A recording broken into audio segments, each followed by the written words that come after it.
Dicen desde el Control Master que estamos volando. ¿Nuestra economía ya está volando o todavía está por tierra?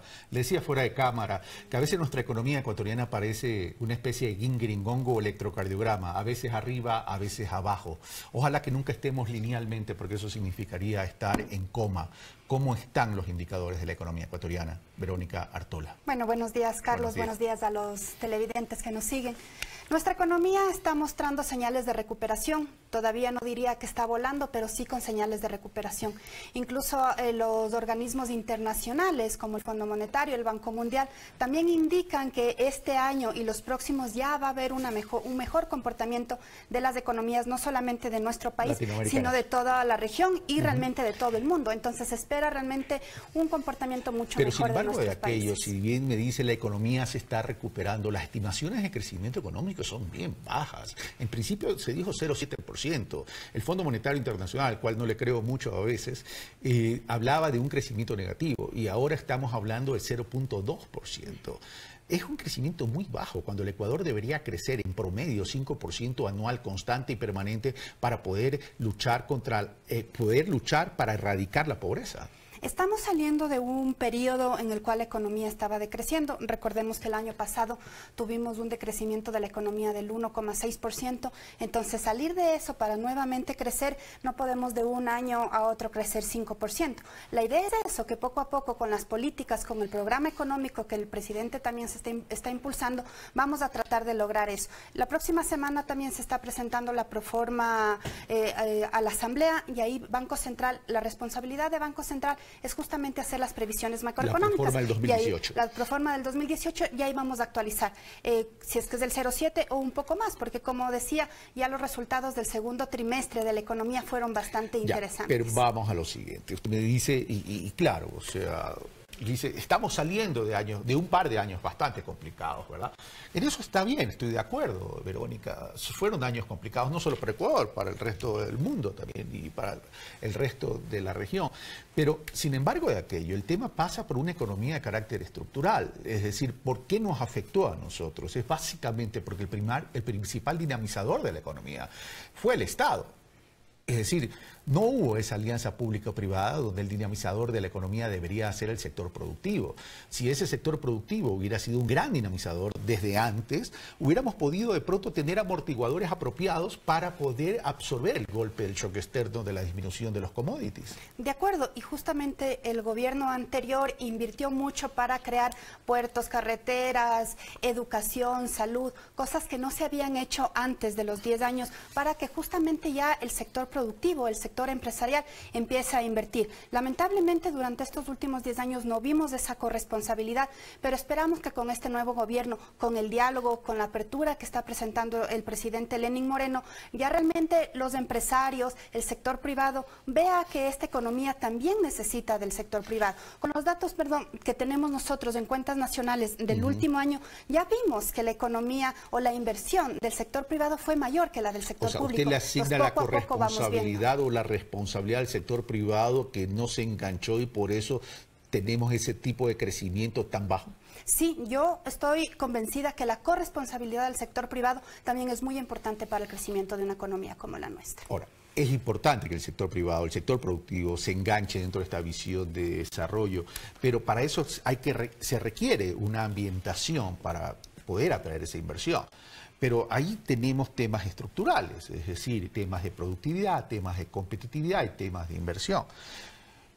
¿Qué se espera en los próximos años desde el Banco Central a efectos de mejorar esos indicadores de producción, productividad y competitividad para que tengamos una economía no petrolera bastante cocinada y que nos sostenga en época de commodities bajos?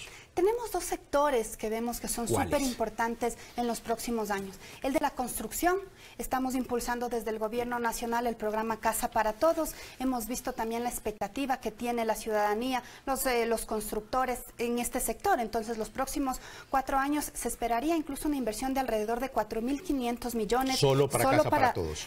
Para el Casa para Todos y realmente para todo la construcción. También hay algunos temas privados. Se va a quedar corta, Verónica, porque solamente si hacemos una operación aritmética, el Casa para Todos era 5.000 millones de dólares, a no ser que hayan ajustado desde el gobierno o ahora último. No hemos ajustado, pero estamos hablando de aquí del 2018 hasta el 2021. O sea, entonces, 2021. Exacto, es una proporción interesante, ¿no? Y el otro sector es el sector de la minería. El sector de la minería también estamos apuntando que haya inversión, eso sí, sustentable, sostenible, ambientalmente responsable, para que nos pueda impulsar también a la inversión sostenible, sustentable, pero no gran generadora de trabajo, no gran generadora de empleo. Pero tenemos otros sectores en la economía. La construcción, por ejemplo, es un dinamizador de la economía. Es una espiral.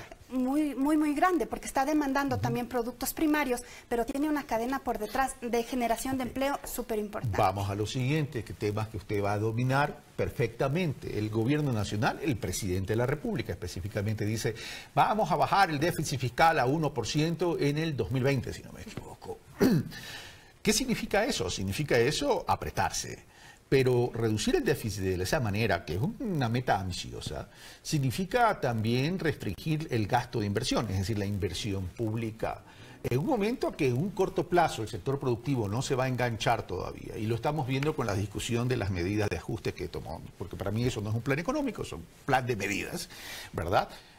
Reducir el déficit fiscal tan rápidamente, tan abruptamente, significa no tener gasto de inversión. No tener gasto de inversión significa afectar crecimiento económico. Y afectar crecimiento económico significa afectar empleo. Carlos, si es un plan económico, porque tiene algunas medidas, ¿no es cierto?, que están enfocadas. Y para reducir el déficit fiscal hay dos vías.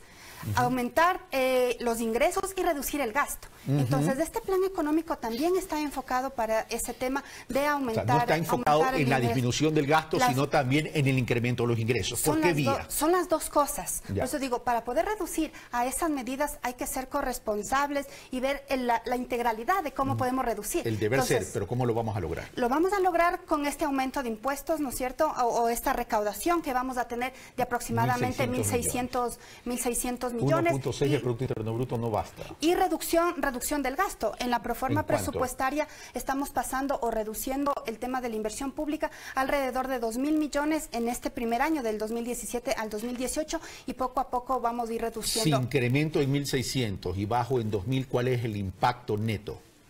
Ahí es que no podemos hacer así tajantemente las dos medidas. Necesitamos también ir viendo las otras medidas de gasto de inversión, porque estos 2.000 millones que yo estoy diciendo solamente en el plan anual de inversiones, pero también tenemos gasto corriente, la medida o el decreto de austeridad que el señor presidente también sacó. Son cosas que van sumando para poder ir reduciendo este déficit fiscal a lo que se quiere para el 2020.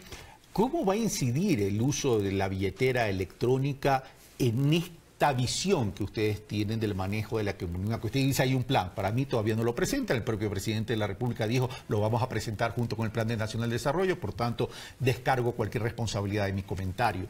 Pero ¿qué incidencia va a tener la billetera electrónica para ayudar a incrementar la masa monetaria? Es importante, Carlos, indicar que aquí en el Ecuador demandamos muchísimos billetes, muchísimas monedas, comparativamente comparado con nuestros países vecinos, solamente Colombia y Perú. La liquidez de la economía, es decir, cuánto nosotros manejamos en toda la economía, es el doble en billetes y monedas, siendo una economía que no genera su propia moneda. ¿Eso qué implica?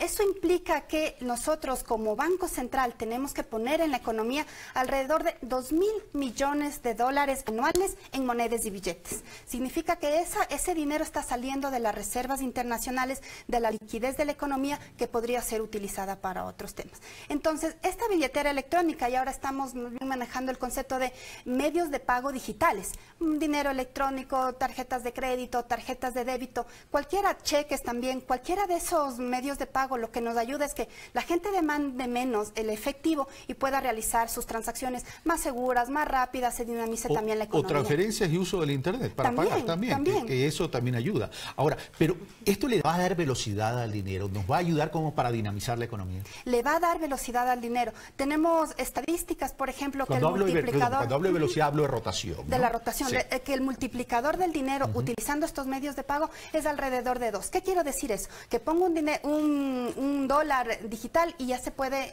transaccionar en la economía convirtiéndose en 2. Entonces va a ayudar muchísimo a poder dinamizar. Porque, por ejemplo, en los lugares alejados del país, yo tengo que ir al cajero. A lo rural. Exacto, tengo que ir al cajero, entonces me demoro. Si yo utilizo el dinero electrónico, es muchísimo más ágil. ¿Esto va a ayudar a la economía popular y solidaria fundamentalmente? Fundamentalmente, el dinero electrónico impulsado desde el Banco Central desde el año 2014 tenía esos dos objetivos: reducir la demanda de efectivo y la inclusión financiera. En el país la inclusión financiera solamente alcanza el 30%. Entonces, ¿qué quiere decir eso? Gente que tiene una cuenta corriente o una cuenta de ahorros. Entonces, tenemos un potencial grandísimo para que se pueda dinamizar. ¿El Banco Central va a seguir siendo prestamista del Estado, utilizando las reservas? Nosotros invertimos. Me gusta ¿El préstamo ahora es inversión? Es inversión porque igual, también si es riesgo. Que no...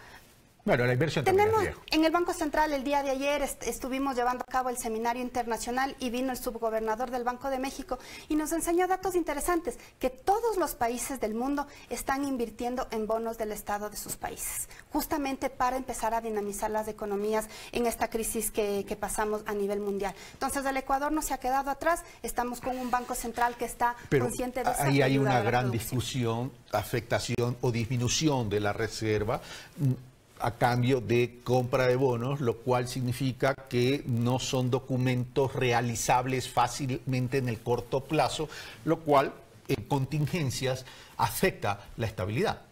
Nosotros como Banco Central estamos manejando adecuadamente el portafolio de inversiones que tenemos. Actualmente, por ejemplo, la reserva está en 5.500 millones de dólares. Eso significa que liquidez. Liquidez. O sea, no en papeles, liquidez. Bueno, incluye todo, pero líquido está alrededor de 4.000. 4.000, ok. Entonces, eso significa que estamos cubriendo los depósitos de los bancos en 210%. Entonces, sí existe, hay muchos analistas que dicen el Banco Central no cubre, eso está totalmente alejado de la verdad. Siempre estamos cubriendo los depósitos de los bancos, de los depósitos de los ciudadanos, que estén tranquilos en ese sentido. Banco Central está salvaguardando ese tema. Para poder tener una economía sana y una economía sólida, tenemos que, si bien hacer un análisis integral y estructural, también tenemos que hacer un análisis sectorial. Usted me dice el sector de la construcción y minería.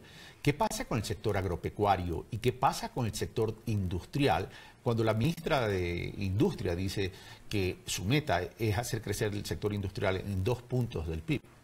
Nosotros, nuevamente en la última información estadística, vimos que el sector agrícola, el sector agropecuario y tenemos el de manufactura también crecieron. Entonces son sectores que ya poco a poco se van dinamizando también, especialmente, por ejemplo, en el sector industrial, el tema de procesados de pescado, procesados de camarón, han crecido de manera importantísima. Nuestras exportaciones de pescado, sobre todo de atún, han sido históricamente importantes y asociado a eso también la industria que está detrás de eso. ¿Cuál ha sido la evolución de los depósitos y los créditos? ¿Y qué se proyecta? ¿Un crecimiento tanto en depósitos y en crédito? ¿Y cuál sería la evolución del costo financiero, considerando que para muchos el costo financiero, no para muchos, es la realidad, el costo financiero en el Ecuador es alto? Sí, sobre todo para el tema de microcrédito sigue siendo tasas sumamente altas. En Banco Central estamos haciendo algunos estudios para ver si se pueden bajar estas tasas de interés. Durante este último año, 2017, y diría yo finales del 2016, el tema del crédito y de los depósitos ha estado creciendo. Lamentablemente los bancos, cuando necesitábamos que presten más, que fue en el año 2014, no lo hicieron. Y justamente por eso fue importantísimo el papel del Banco Central para esto que conversábamos anteriormente. Entonces, pero nuevamente se está reactivando los créditos, se están reactivando los depósitos. El sector de intermediación financiera, que nosotros lo medimos en cuentas nacionales, es el 4º más importante en este último trimestre en crecimiento, justamente por esto. ¿Tenemos números, tenemos indicadores? En este momento no los tengo a la mano. Ok, vale. Ahora, usted y yo hemos tenido una discrepancia el día de hoy. Yo digo que no hay un programa económico, usted me dice que sí hay un programa económico, y yo digo el programa económico recién lo van a anunciar posteriormente, el propio presidente de la República lo dijo. Pero me voy a apalancar en lo que usted me dice que sí hay programa económico. ¿A cuánto va a disminuir la inequidad el desempleo y la pobreza?